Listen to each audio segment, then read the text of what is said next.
যুদ্ধ শুধু নির্দিষ্ট মানচিত্রের মধ্যেই সীমাবদ্ধ নেই। মধ্যপ্রাচ্যের যুদ্ধে বহু মানুষ গৃহহীন, টান পড়েছে খাদ্যে, নেই জীবনের নিরাপত্তা, ভেঙে পড়ছে মানবিক সহায়তার নেটওয়ার্ক। এর মধ্যে ২রা মার্চ থেকে ২৭ মার্চের মধ্যে লেবানন থেকে সিরিয়ায় প্রবেশ করেছে ২ লাখের বেশি মানুষ, যার মধ্যে ৮০,০০০ই সিরিয়ার নাগরিক, যারা এর আগে লেবাননে আশ্রয় নিয়েছিল। প্রায় ২ লাখ সিরীয় শরণার্থীরা লেবাননে নিরাপত্তার খোঁজে পালিয়েছে। এখনও পালাতে বাধ্য হয়েছে অনেকেই।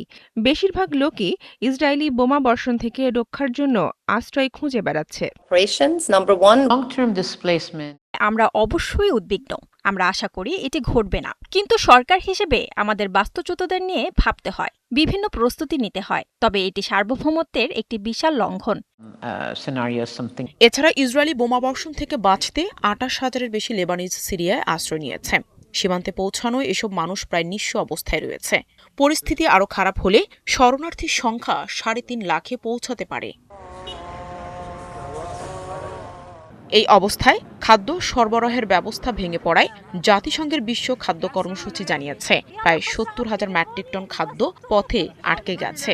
বিশেষ করে সুয়েজ খাল এড়িয়ে জাহাজগুলোকে আফ্রিকার কেপ অব গুড হোপ যেতে অন্তত ৩০ দিন বেশি সময় লেগেছে, আর খরচ বেড়েছে ২৫% পর্যন্ত।